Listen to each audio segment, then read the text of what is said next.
Sports Director Mitch Brown. Watch Fox News at 10, where we put local first. Starts right now. LSU came back, they responded quickly, and all momentum shifted to the purple and gold from that point on. Welcome into Sports Zone tonight, folks. I'm Mitch Brown. Maybe we should call tonight's show As Columbia Turns, because good gracious, was it a busy day in Gamecock land. If you get to the afternoon practices early enough, you'll see Pryor laying in this position catching balls he can't see. It's a part of the attention to detail that he's developed while chasing perfection in his craft. Instead of sitting around talking. Midway through the second quarter, they needed some juice, they needed a spark, and they went to the reliable veteran. It was Brian Edwards, 14 catches on the day, a school record. They had a chance to avenge that game, and we're talking about this NCAA tournament at-large resume, playing around the bubble. This is a game South Carolina knew they had to have, and they won it convincingly, 83-71. What was your biggest takeaway from this game? Any way you slice it, scoring your first 3 points in the fourth quarter isn't going to win you most ball games. South Carolina has to find a way to get here more often, especially with a trip to a high-powered Ole Miss offense on the slate up next. This patio on the campus of Heathwood Hall brings laughter and joy, along with countless memories. This is the spot since we've been here. It's a place to hang out for many of the Highlander students and faculty, but it's not just a place, it's Jake's place. I think this patio is just the perfect place, or perfect way to keep his legacy going. Last August, Heathwood Hall Jr. Jake Clarkson was in an ATV accident and passed away. Chip and Glenda Clarkson's lives were turned upside down. Jake, just 16 years old. And it's a tragedy that everyone in the Highlanders community is still grieving, still trying to cope with a year later. It's been a long year. It's hard to describe. I mean, you feel your house is empty. I feel empty. They always talk about his smile. His smile would light up a room, and that's something that I hope that this area brings to his friends and the faculty. Last week, this patio was dedicated to the memory of Jake. His father, Chip, a landscaper, put sweat and tears into this project. For some, it's a place to come and hang out. For others, it's a reminder of Jake and just how much light he brought to everyone around him. It has been a very rewarding experience. I'm not happy that I had to do it in the manner we had to do it because of the loss of Jake, but it's been good. The easiest thing to do for most of us is just to kind of think about Jake. I don't know if I ever saw him have a bad day.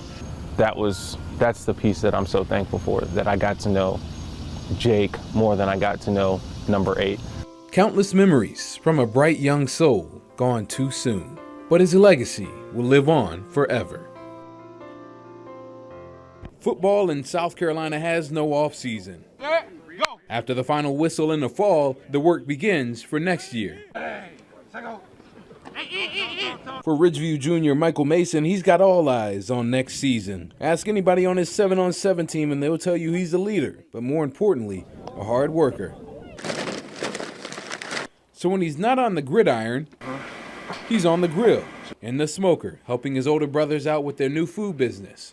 Turkey legs, lobster mac and cheese, satisfying stomachs all over the Midlands. It takes hard work. I say waking up early mornings, about 6 o'clock to start that. Just dedication to, just cooking the best food possible. This made me realize that, the people that invest their time into helping you do what you want to do, you have a common goal. It made me value our relationship a lot more.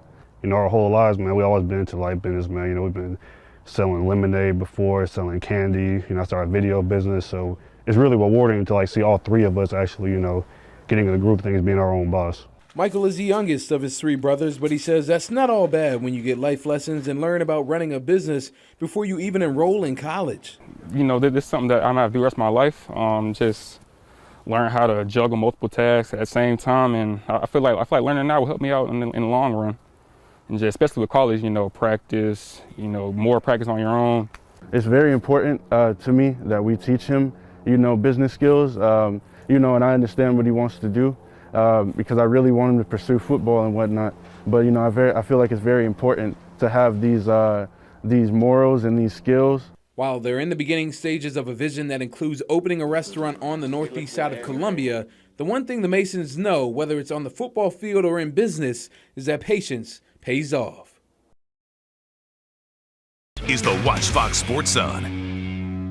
And now, without further ado, the 2020 winner of the Heisman Trophy is Devontae Smith of the University of Alabama. For the first time in 28 years, a wide receiver is the most outstanding player in all of college football. Alabama's Devontae Smith making history tonight, taking home the prestigious trophy.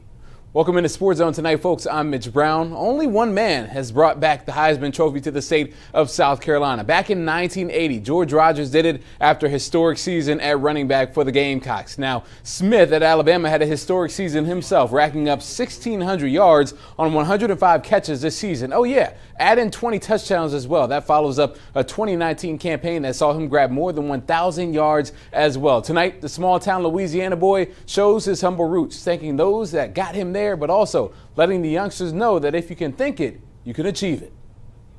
With team success comes individual success. So without y'all, I wouldn't be where I am today, winning this award. And just to all the young kids out there that's not the biggest, not the strongest, just keep pushing, because I'm not the biggest. I've been doubted a lot just because of my size. And really, it just comes down to you put your mind to it, you can do it. No job is too big. If you put your mind to it, you can do it, and just keep believing in God, and you'll get where you want to be. Words spoken right there. Here's the final order of the finalists. Smith, Lawrence, and Jones in the top three. Florida's Kyle Trask in fourth, and Najee Harris rounding out the top five. Three Bama boys in the running this year. Dominant year for them. And I told you that this has been a really quarterback award over the years. This list has some greats on it dating back to 1995. These are the only guys to win it at a position other than the gunslinger. Now on to 2021, right?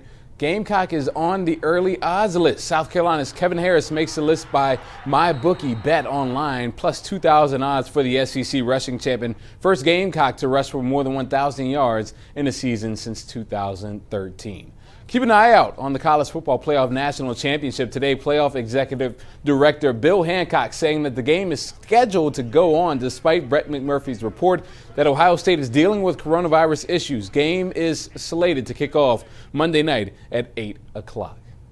Since the season ended for South Carolina football last month, the Gamecocks have seen their locker room thin out. Of course, some early enrollees from December's signing class arrived on campus this week, but today, two more players transferred out, including fifth-year senior Keir Thomas. That makes 10 Gamecocks in the portal as of now. Tennessee cornerback and former Dutch Fork standout Bryce Thompson is taking his talents elsewhere as well. To where? Who knows? But he'll hope to hear his name called in the NFL draft coming up in April, as he declared earlier today. Thompson leaves Rocky Top with 8 career interceptions, 2 of them coming this past season. He took home an SEC Defensive Player of the Week honor for stellar play as well. He'll look to join Dutch Fork alum Tyler Bass, who's the kicker for the Buffalo Bills, in the playoffs as players to get drafted in the past 2 seasons from Dutch Fork. Still to come on Sports Zone tonight, a busy week in hoops coming up.